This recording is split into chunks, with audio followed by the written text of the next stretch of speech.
Umaga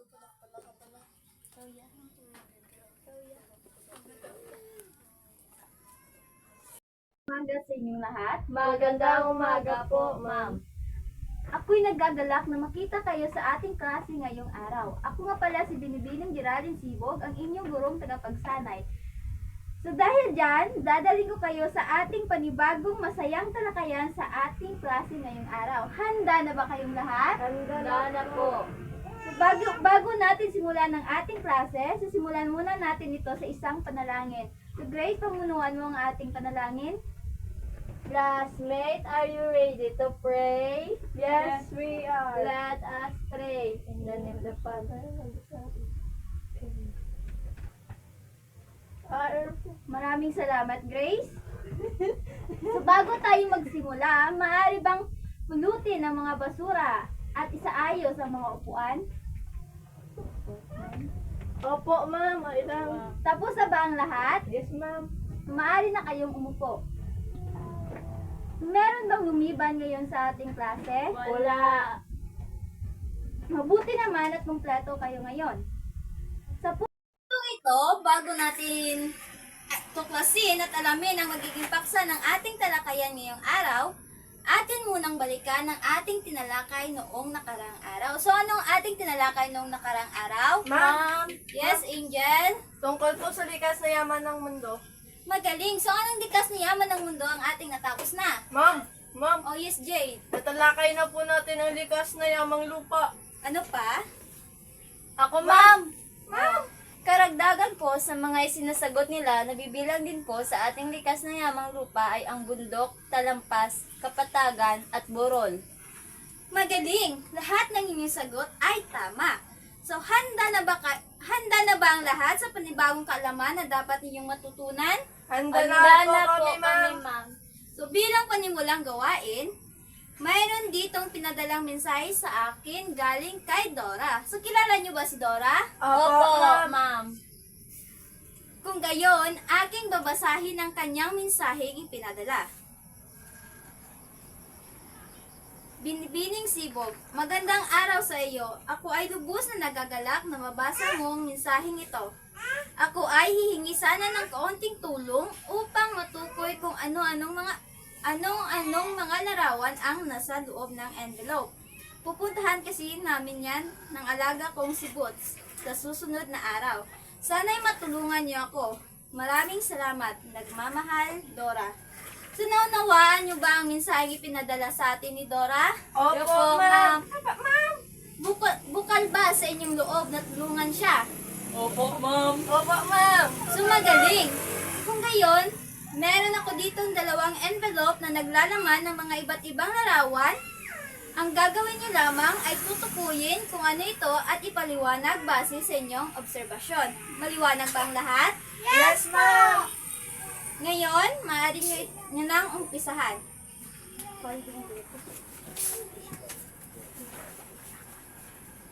Ikaw, Angel, ang group 1. Grace, ikaw ang group 2.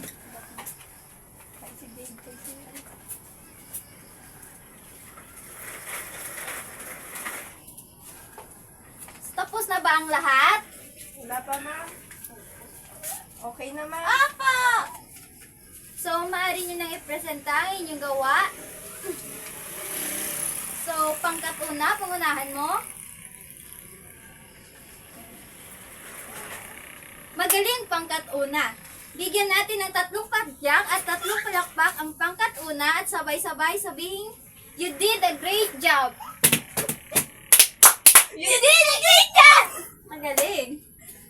Ngayon, dumako naman tayo sa nabuong larawan ng ikalawang pangkat at tunghayan kung ano ang kanilang interpretasyon sa kanilang nabuong larawan. So, pangkat ikalawa, yamang tubig. Magaling! Kayo ay napakahusay. Bigyan din natin pangkat una ang ikalawang pangkat ng 3 padyak at 3 palakpak. Sabay-sabi ng you did a great job. You did a great job! Magaling! Magaling kayong lahat. Ngayon, natulungan na natin si Dora sa kanyang problema. Sana'y maging masaya ka, Dora, sa iyong susunod na paglalakbay. Ngayon, may ideya na ba kayong lahat na magiging paksa ng ating talakayan ngayong araw? Opo, ma'am. Tila hindi na iba sa inyo ang ginawa nating activity. Batid ko rin may ideya na kayo sa ating talakayan ngayong araw. So, sino ang may ideya sa inyo? Ako po, ma'am. Oh, yes? Rian? Wait, ma'am.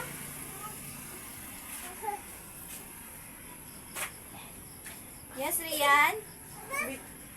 Wait, ma'am. Sa ganito? So magaling, Rian. Pwedeng magkatugma ang iyong sagot sa ating paksa ngayon. Ngayon, tingnan natin kung tama ba ang iyong sagot. Sa araw na ito, ating tatalakayin ang anyong tubig.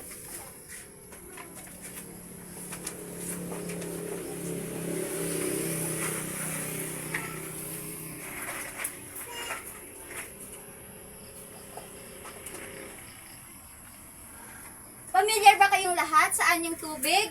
Opo, ma'am. Magaling kung gayon. So, ito naman ang magiging layunin na dapat nating makamit sa bago matapos ang araling ito.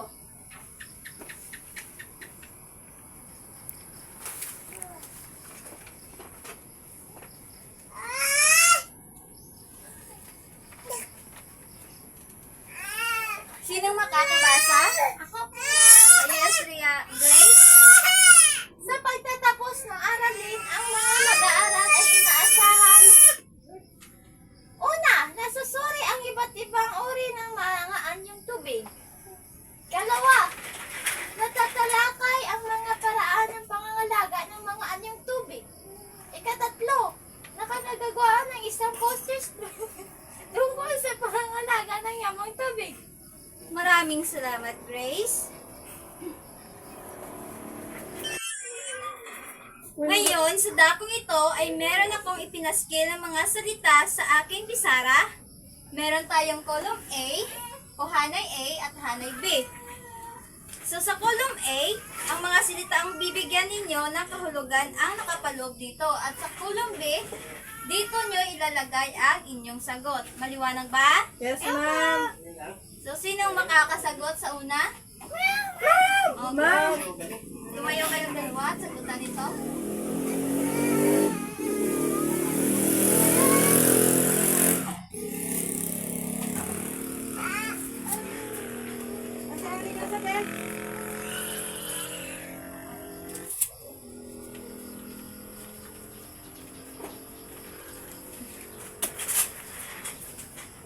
So magaling!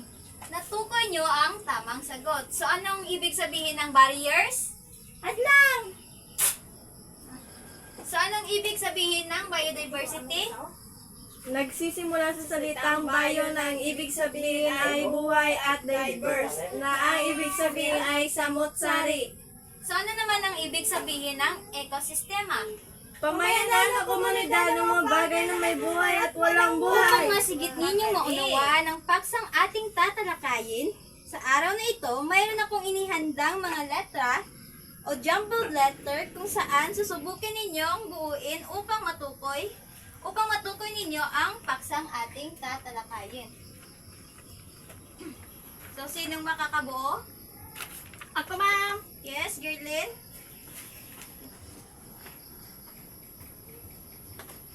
Sinibot ang ma'am diya.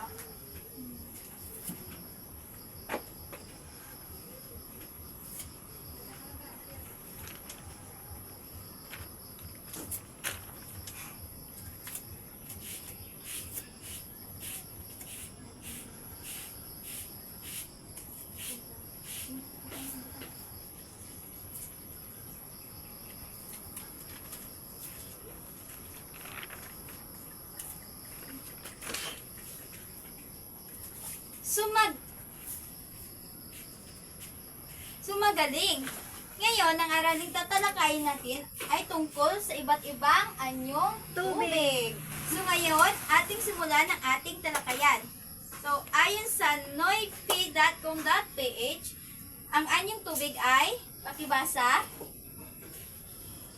Ang anyong tubig ay isang uri ng heograpiya na binubuo ng mga katubigan. salamat. So meron tayong iba't ibang uri ng anyong tubig. At magkakaiba ang hugis nito. Ngunit kahit magkaiba ang mga hugis nila, napakahalaga nila sa ating ekosistema at sa ating pamumuhay dahil ito ay may ginagampanang malaking papel sa pangangalaga ng ating kalikasan at sa mga nilalang na may buhay at walang buhay. At may malaking ambag nito sa ating turismo, ng ating bansa at sa pang-araw-araw na buhay ng mga tao. So, naintindihan nyo ba kung ano ang anyong tubig? Opo, ma'am. Opo, ma'am. Opo, ma'am.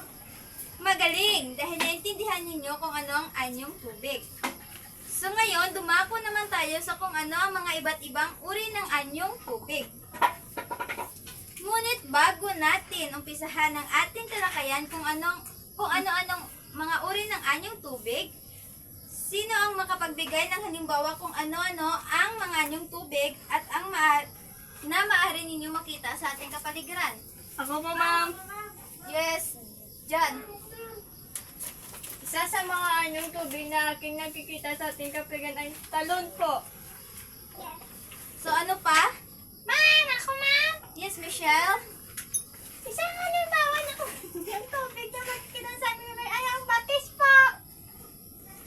Salamat sa pagbabahagi ng inyong mga nakikita ng anyong tubig sa ating kapaligiran o sa inyong lugar. So ngayon, titingnan naman natin kung tama ang inyong sagot. So dahil dyan, handa na ba ang lahat na malaman kung ano-anong mga uri ng anyong tubig? Opo, ma'am. Opo, ma'am! So meron tayong 18 uri ng anyong tubig. Sinong makakabasa? Ako po, ma'am. Yes, Cheryl? Ang 18 uri ng mga anyong tubig ay karagatan, look, ilog, talon, lawa, dagat, sanggang, ilog, wawa, delta, gulpo, bukal, kipot, bangbang, batis, danaw, imbakan ng tubig, kanal, peyordo. Maraming salamat, Cheryl. Ngunit sa puntong ito, ang araling tatalakay lamang natin ay ang 8 anyong tubig na matatagpuan dito sa Pilipinas. So, ang mga uri ng anyong tubig na matatagpuan natin sa Pilipinas, una ay, sinong makakabasa? Ma'am, Yes, Ma'am. Mike ka. ang karagatan ay ang pinakamalaking anyong tubig na bumabalot sa malaking bahagi ng ating planeta. Ang mga halimbawa at kilalang karagatan sa mundo ay ang karagatang Pasipiko, karagatang Atlantiko, karagatang Indiano, karagatang Artiko at ang katimugang karagatan. So, salamat, Maika. So, dahil dyan, ang mga halimbawang kilalang karagatan sa mundo ay ang karagatang Pasipiko, karagatang Atlantiko, Artiko, at ang katimugang karagatan. At dahil dyan, malawak na karagatan sa ating bansa, maraming tayong likas na yaman na maaaring mapagpunan ng gaya ng isda, perlas at iba pang lamang dagat. So, sinong makakabasa sa ikalawang ng anyong tubig na matatagpuan dito sa Pilipinas? Ako po, ma'am. Ako po, ma'am. Yes! Anya! Ilog, ma'am. Oh, ilog. Pagkibasa ng ilog. Ang ilog ay isang makipot at mahabang daloy ng tubig na galing ito sa sapa o itaas ng bundok o burol. So, isa sa mga pinakatanyag na ilog sa Pilipinas ay ang Ilog Pasig na isa ring may mahalagang gampanin sa ating transportasyon at komersyal na dinadaanan sa Metro Manila. So, sino makakabasa ng sunod na yung tubig? Ma'am, Ma'am! Yes, Angel ulit. talon po, ma'am. Ang talon ay isang daloy na tubig na bumabagsak mula sa mataas na lugar patungo sa isang lawa o ilog. So maraming salamat, Angel. So ang talon ay dumadaloy sa tubig mula sa taas ng bundok hanggang sa mababang puok. So isa sa pinakatanyag na talon dito sa Pilipinas ay ang Maria Cristina Falls sa Iligan City at Lanao del Norte, kung saan ito ang pinakatanyag na talon sa bansa. At siya rin yung pinagkukunan ng kuryente para sa iba't ibang bahagi ng Mindanao. Naintindihan ba? Yes, ma'am. Yes, ma'am. Yes, ma'am. So, sino dito ang may talon sa kanilang lugar? Ma'am! Yes, I shall. Kami po, ma'am. Maaari mo bang maibahagi?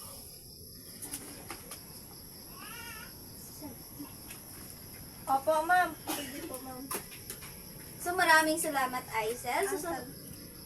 So, ngayon, pupunta naman tayo sa sunod na anyong tubig. So, sinong makakabasa? Ma'am! Ma'am! Ma'am! Yes, Jan. Lawa po, ma'am. Ang lawa naman ay anyong tubig na napapaligidan ng lupa. Ang halimbawa ng lawa ay ang Taal Lake, ma'am. So, ang lawa ay isang anyong tubig na napapaligiran ng lupa. So, at ang mga halimbawa nito, sabi nga ni Angel, ay ang lawa ng Laguna de Bay, kung saan ito ay ang pinakamalaking lawa sa Pilipinas na siya ring pinagkukunan ng tubig para sa Metro Manila at kalapit na mga probinsya. So, ilan pa sa mga halimbawa ng lawa sa Pilipinas ay ang lawa ng Lanao at lawa ng Nauhan at ang Taal Lake. So, nakikinig pa ba ang lahat? Yes, ma'am. Yes, So, anong sunod na anyong tubig? Dagat, ma'am. Na anyong tubig na makikita natin sa Pilipinas ay ang dagat. So, nakikita nyo ba sa screen ang larawan ng dagat? Yes, ma'am. Magaling. So, ang dagat ay isang malawak na anyong tubig na konektado at mas maliit ang sukat kaysa sa karagatan. So, ito ay tinatawag dito sa atin yung dagat na baybay. So, familiar ba kayo sa baybay? Yes, ma'am. Nakapunta na ba kayo sa dagat? Opo, ma'am. So, karaniwang mas mababaw ito kumpara sa karagatan at mas malinaw na hangganan sa kalupaan. So, naintindihan niyo ba kung anong dagat? Opo, ma'am. So, ang sunod naman ay ang gulpo. So, ang gulpo ay isang bahagi ng karagatan o dagat na napapaligiran din ng lupa. So, ang anyong tubig na gulpo, ibig sabihin, ay isang bahagi ng karagatan kung saan ito ay karaniwang malalim at maaring gamitin bilang daungan ng mga barko.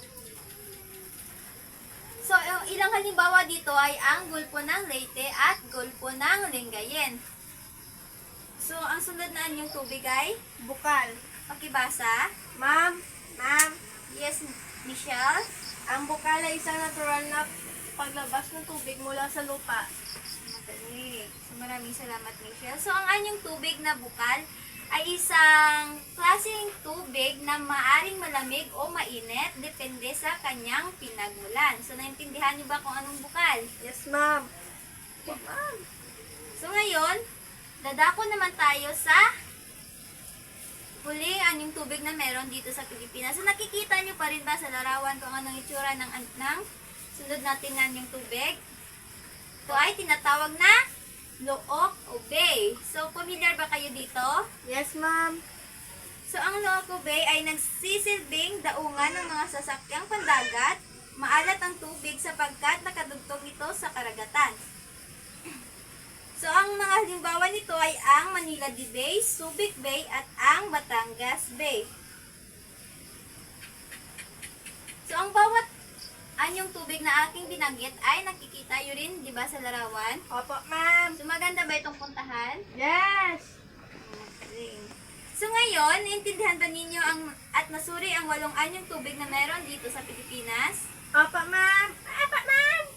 So dahil dyan, upang masigit na masukat ang inyong nalaman tungkol sa mga iba't ibang uri ng anyong tubig, hahatiin ko kayo sa 2 pangkat. Meron ako dito ang inihandang katanungan upang mas mapadinang ang inyong isipan. At kung may naintindihan ba kayo sa ating unang tinalakay? So, bawat pangkat ay magtulong-tulong sa kanilang sagot at pipili ng isang representante upang iulat ang kanilang gawa. Naintindihan niyo ba? Yes, ma'am. Meron lamang kayong 5 minuto para matapos ito. Kunin dito ang inyong Manila paper.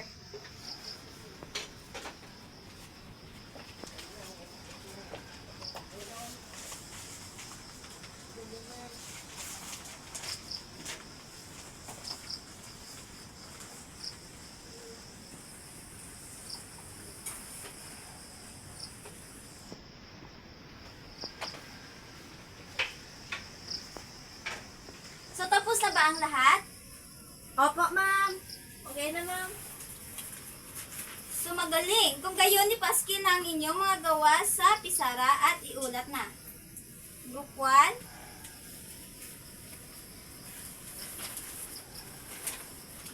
So, napakahusay ninyong lahat. Tira'y nakikinig talaga kayo sa ating talakayan. So, bigyan natin ng very good clap ang inyong sarili. Very good. Very good, very good, very good. Clap, clap, clap. Yay! So ngayon, dumako naman tayo sa ating huling paksa. So ngayon, group 2, maaari ba kayong mag-ulat na? Yes, ma'am. So maraming salamat group 2 at bigyan din natin ng isang very good clap ang group 2. So 1, 2, 3, 1, 2, 3, very good, very good, very good. Very good, very good, very good. Maraming salamat. So ngayon, dumako na tayo sa ating huling paksa kung saan ating tatalakayin at tuklasin ang mga pamamaraan para sa pangangalaga ng ating anyong tubig. So, sino makakabasa? Ma'am. Ma'am. Yes, Jade.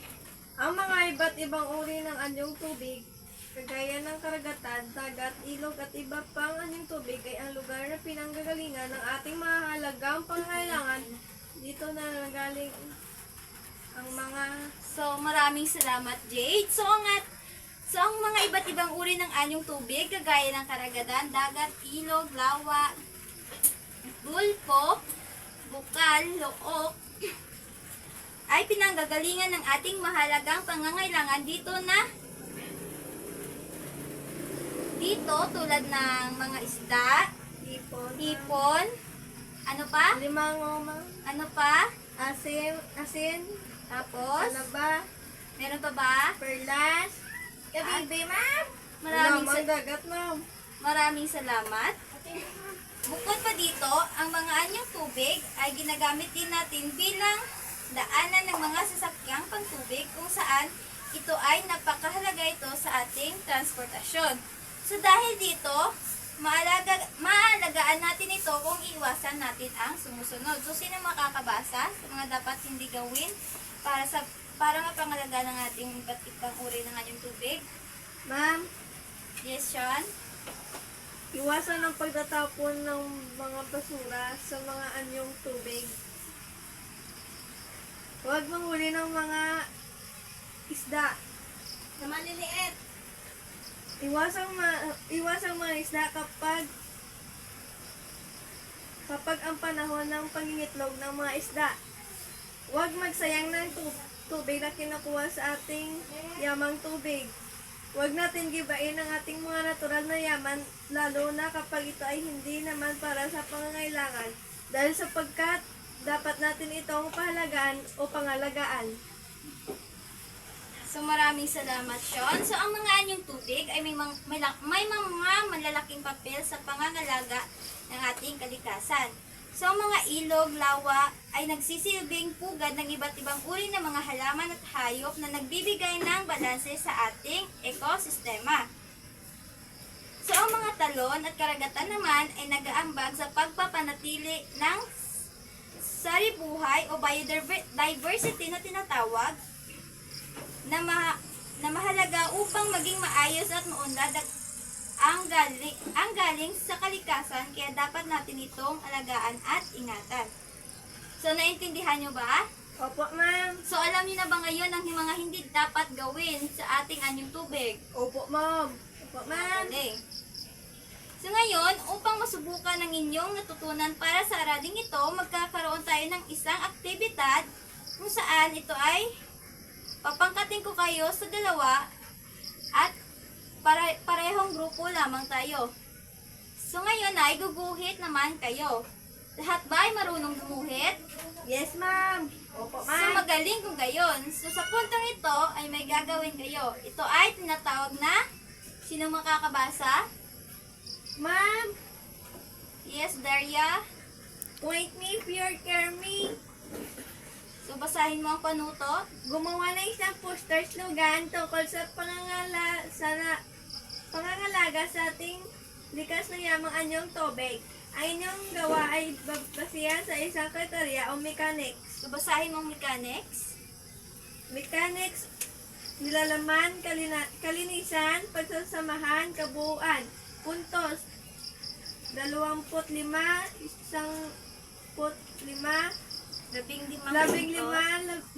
puntos, 10 puntos, 50 puntos. So maraming salamat, Daria. So kunin nyo dito sa harapan ng inyong mga materyales.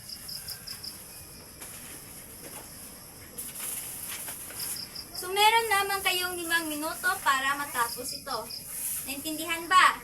Opo, ma'am! Opo! So maaari na kayo mag-umpisa. Nadala ka? Tapos na ba ang lahat? Opo, ma'am! So ngayon, ibahagi na ninyo ang inyong gawa. So tunay ngang napakahusay ninyong lahat. Bigyan ninyo ang inyong sarili ng isang masigabong 5 palakpak at 3 padyak. So sa kabuuan, gaano ka-importante ang anyong tubig sa pang-araw-araw na pamumuhay? Sino ang gustong sumagot? Ma'am! Ma'am! Yes. Yes. Ang kalagahan ng anyong tubig sa ating pangaraw-araw na pamumuhay ng isang tao ay nagbibigay ng pagkain at tubig sa ating buhay. Tuloy. At upang tayo ay mayroong panligo at ang ating mga kalikasan ay magiging maganda Patuloy. at meron din tayong pagkukuhanan ng ating pagkain dahil sa daloy ng yaman sa tubig. So maraming salamat, Jade. So sino pang makakasagot? Mom, Yes, Aimee. ang anyong mga likas na yaman, ang anyong tubig sa mga likas na yaman ay mahalaga sapagkat sila ang dahilan kung bakit tayong mga tao ay nabubuhay sa mundo. Kailangan natin ingatan ang ating likas na yaman. So maraming salamat. So ngayon natapos na natin ang ating talakayan sa aralin ngayon, alamin natin kung ano-anong inyong natutunan sa paksang ating nalakay. So ano nga ulit ang anyong tubig? So maraming salamat. Magbigay ng mga halimbawa ng anyong tubig. Gulpo! Ma'am! Ilog! Ano pa? Talon! Ano pa? Lawa, ma'am! Dagat! Gulpo, ma'am! So maraming salamat. Bukal tsaka look, ma'am! So, bilang isang mag-aaral, paano mo mapapangalagaan ng likas na yamang tubig? Sinong makakasagot? So, magaling! Tama ang lahat ng inyong mga sagot. So, sa tingin ko, naintindihan na ninyo ang mga aralin natin ngayon. So, ngayon naman, may papasagutan ako sa inyo. Kailangan nyo lamang punan ang mga patlang ng tamang sagot. So, sinong makakabasa ng panuto? Ma'am! Yes, Ayla? Punuan ng tamang sagot ang mga puwang na mabuo ang pangungusap. Piliin sa kahon ng tamang sagot. So, ito yung inyong dapat sagutan.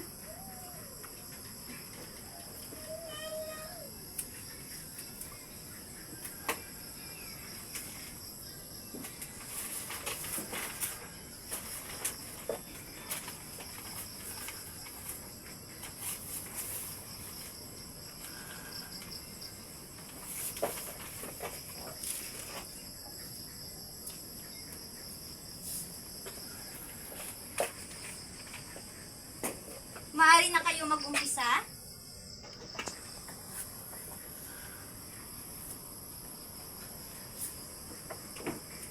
So, tapos na ba ang lahat? Yes, ma'am. Pakipasa ng inyong papel sa unahan.